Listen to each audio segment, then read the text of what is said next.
Hey guys, welcome back to Clownfish TV. This is Neon. We're going to talk about manga and comic books. The New York Times just announced that they're going to bring back the best-selling graphic novel list, but with a few changes. This time they're going to roll manga and graphic novels into the same bestseller list, and I'm going to speculate that we're going to see manga creep up in the rankings when they do that.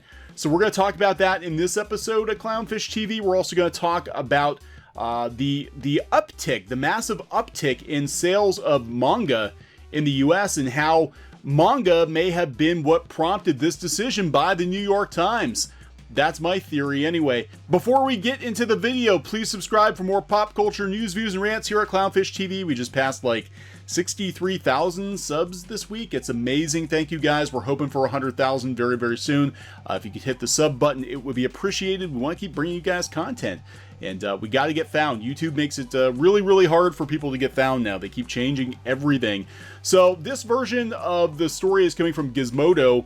After that, we're going to go out to Comics Beat and take a look at their version of the story. They have a little more information. They talk about, how the New York Times pulled the plug on the graphic novel bestseller list and what that meant to the graphic novel industry, because it could be argued that it actually hurt graphic novel sales because people buy what they're familiar with, and if there's no place promoting graphic novels, then people don't know what to buy, right? And they buy what they see put in front of them, and usually it's Raina Telgemeier books. So we're going to talk about that. Okay, Gizmodo.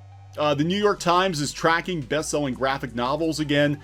They said 2 years after removing the graphic novels bestsellers list, the New York Times has announced it will be tracking sales of graphic novels again, largely thanks to audience demand and increased sales within comic books, manga, and other similar works. No.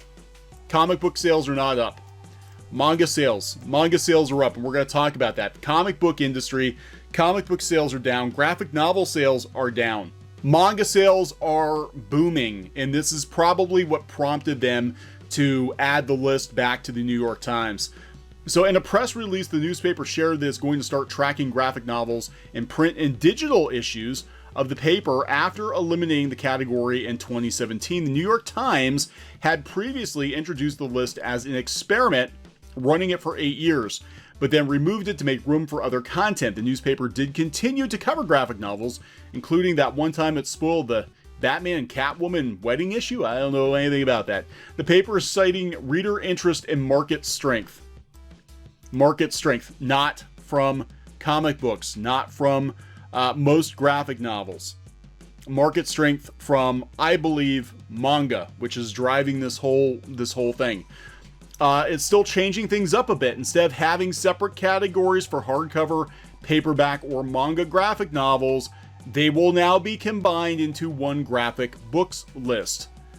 This may narrow the list of graphic novels that end up being able to call themselves New York Times bestsellers, but it's better than nothing. So it's going to come back on October 2nd online and October 20th in print. All right, so they used to have multiple lists. They had a best-selling hardcover graphic novel list, they had a best-selling paperback, and then manga had its own category. That is not going to be the case now. So now these graphic novels from these publishers have to compete toe-to-toe with manga, which is killing it. Now, Scholastic books still sell very well. We're going to talk about that. It's been argued that there's some, I don't know what we would call it, some fudging of the numbers from some of these publishers, because the New York Times bestseller list has historically not been just straight up sales.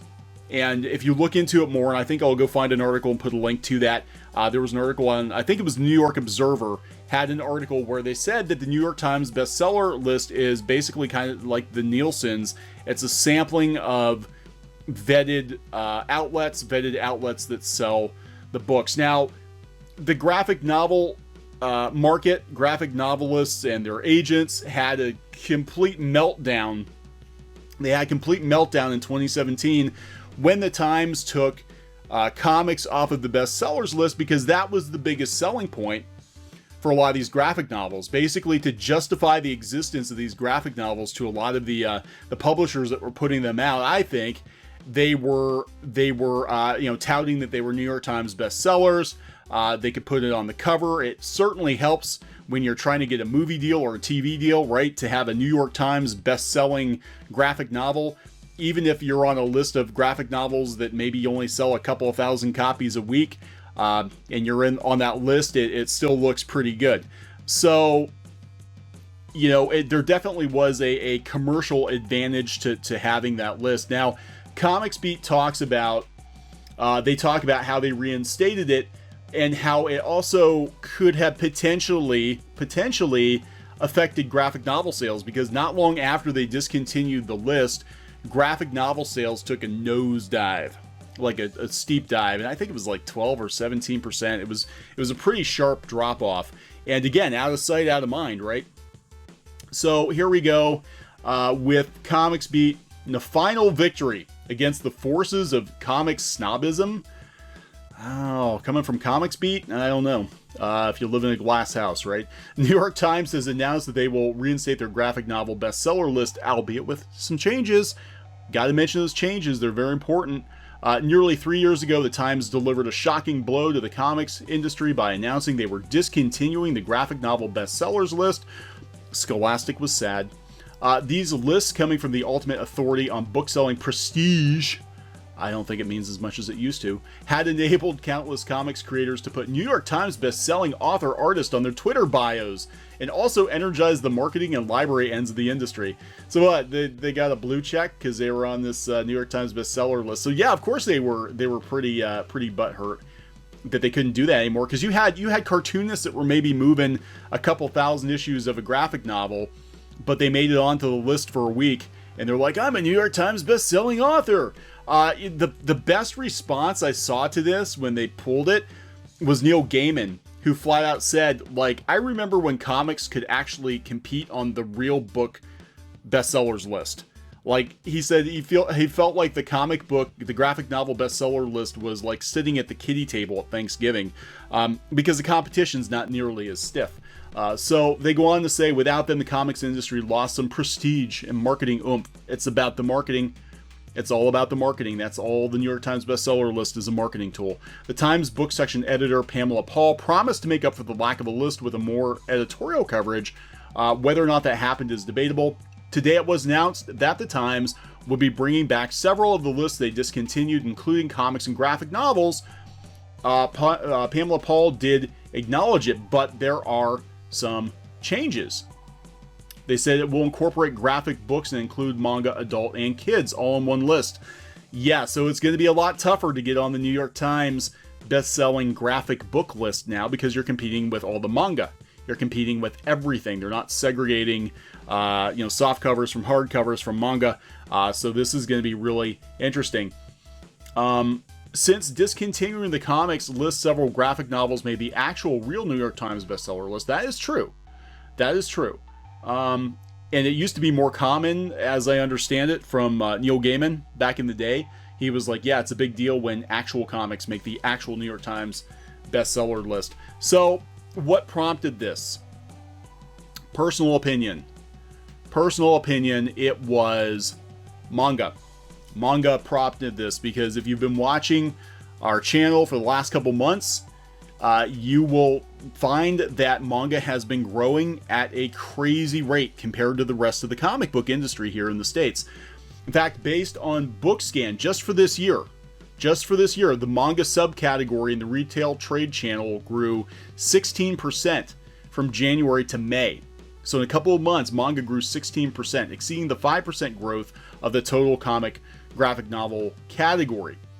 So manga is definitely booming. Recent manga book category growth came primarily from brisk sales of My Hero Academia in March, which were bolstered by related anime episodes, also streaming on Hulu. So they go on to say that the United States has traditionally been the dominant exporter of culture around the world.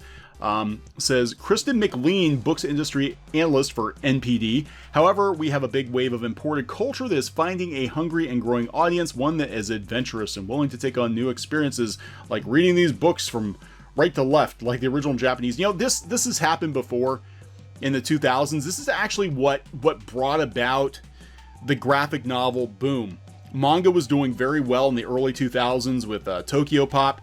And then publishers like Scholastic were willing to spend money to develop their own graphic novels in sort of the manga style, the smaller format, using even manga-esque type art like with Kazu Kibishi. And that sort of is what set this whole thing off. And then when borders went out, when Tokyo Pop basically imploded, it kind of took the manga industry with it, or at least set it back several steps. In recent years, it seems like they're really building things up again, and that's without having all the brick and mortar bookstores. It's doing very, very well. Viz is killing it right now. We have their Shonen Jump app, and I love it. I mean, in digital now. I heard they're going to track digital too, which is going to be really interesting to watch that, to see if New York Times tracks digital sales, because that's one thing that's been very kind of sketchy. The digital manga sales, digital comic book sales, Comixology especially, nobody seems to know what they actually sell.